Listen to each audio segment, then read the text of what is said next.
Shanleyas Quest 2. Just don't read it like that when you're coming to the pages, okay? Botany adventure at the fallen tree. A summer day.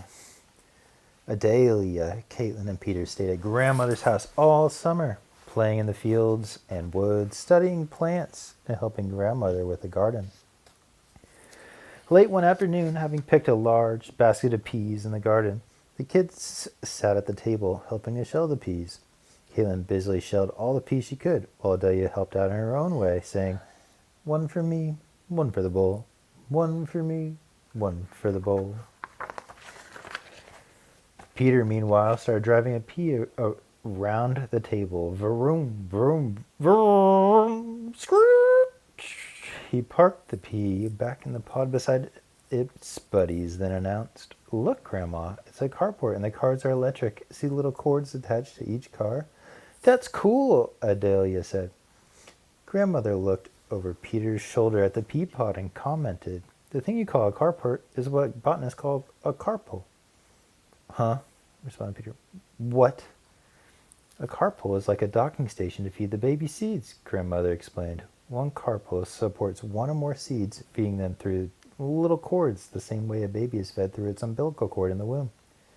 Caitlin stopped to study the little umbilical cords attached to the peas she was shelling. All the umbilical cords were attached to a single seam along the length of the pea pod. Talking about plants reminded Caitlin of her favorite heroine.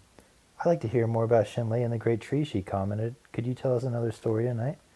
"When did the great tree fall?" Adelia interrupted. "Shanley must have lived a long, long time ago." Shanley was still a young girl when the great tree fell, Grandmother reminded the kids. "She was great-grandmother to me, so that would make her your great-great-great-grandmother." "Wow, she was really great," Peter joked. "Shanley had told me many stories about the great tree when I was your age," Grandmother said. "And one day you'll be able to share the stories with your own grandchildren. That way we'll never lose the wisdom of the plants." "I wish we could meet Shanley," Adelia said wishfully. Grandmother paused to consider the request. "Maybe," she finally said, walking into the herb pantry. "Maybe we could have a very special story tonight." Grandmother put the tea kettle on the stove and made some relaxing chamomile tea for the children, secretly adding a special herb to the mix. She shared a plate of cookies on the table and poured a cup of tea for each of the children. As day turned to evening, the kids were so relaxed that they could not stay awake for a story. Peter, Caitlin, and Adelia went to bed early. "Sweet dreams," Grandmother said with a mischievous wink as she tucked each of them into bed. Peter dreamily imagined going back in time to meet Grandmother Shanley, but quickly fell into a deep, deep sleep. Peter slept soundly for a while, then twitched and jolted awake, startled by a butterfly perched on his nose. He blinked a couple of times, and the butterfly gently flapped its wings and flew away. It was morning. The sun was shining, and Peter found himself laying in a small, grassy meadow. "This is strange," Peter said to himself as he got up and looked around. A rock outcropping bordered one side of the meadow, drawing Peter's attention to it. Coming close to the rocks, he could hear a peculiar sound. Clink, clink, clink, like metal on stone, but he wasn't sure where it came from. Then he put his ear to the rock, and the sound grew louder. Curious now, Peter climbed up the rock to peer over the other side. An old woman was chipping at the rocks with a small pick. "Peter!" Adelia exclaimed, hopping out from behind a rock with a bouquet of flowers. "I wondered if you would find us." Caitlin was with her, and together they introduced Peter to the old woman. "Peter," they said, "meet great-great-great-grandmother Shanleyas." Peter's jaw dropped as he realized they were serious. "But how?" Peter exclaimed.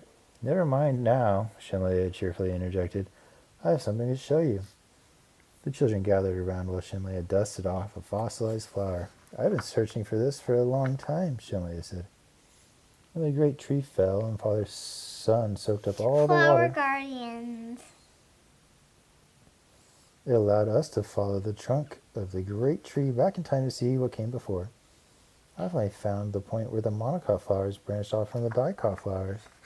Shanleyas reminded the children that monocots typically have straight-veined leaves and flower parts in threes, while dicot plants tend to have net-veined leaves and flower parts in fours and fives. She showed them the fossilized ancestor common to both types of flowers, and soon the kids were exploring, looking for fossils and flowers themselves. Buttercups and pistils. What is this yellow flower? Peter asked Shanleya, not recognizing it from any of the plant families he knew. Ah, that is a very special flower, Grandmother commented. What do you notice about it, Peter?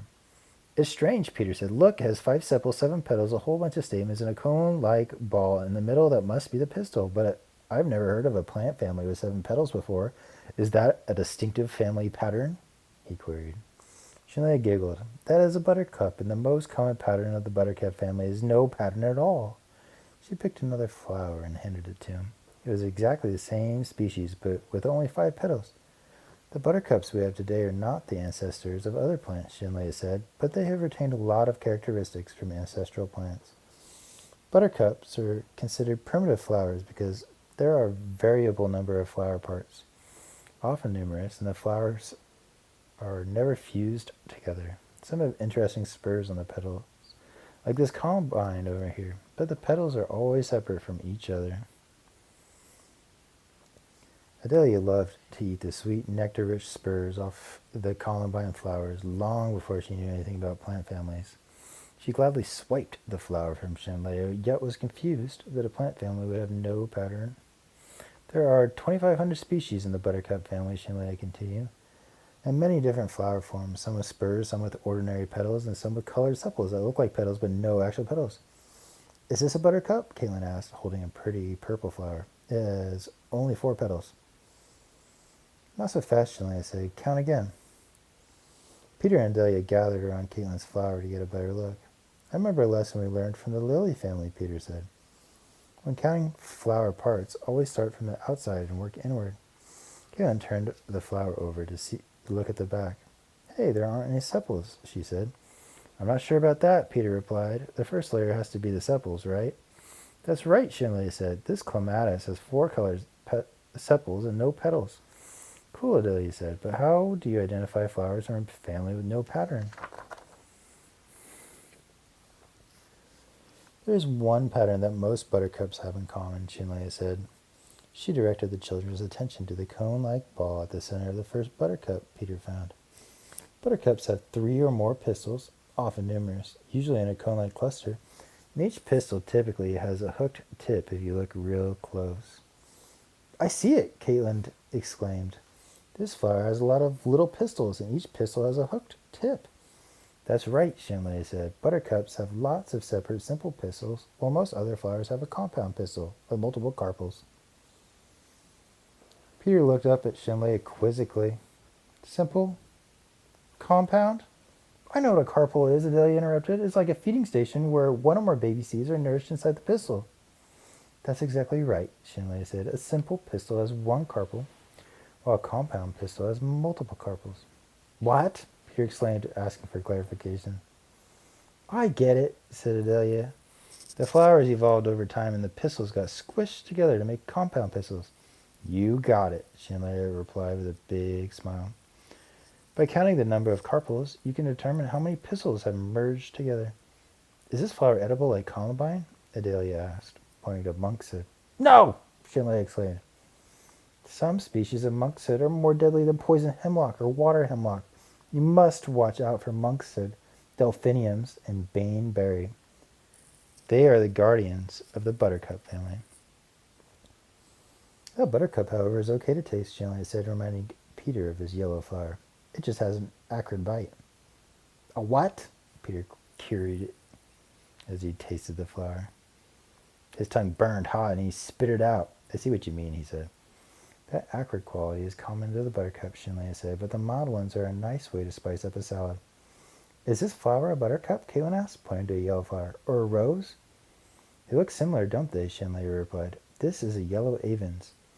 It has a fuzzy cone-like ball in the center, much like a buttercup. But I don't see any hooked tips, Delia added, so it must be a rose. That's right, Shanleya confirmed. It was a beautiful morning, so Shanleya and the kids looked around at all the buttercups they could find, counting the pistils and comparing the little hooked tips. That's good.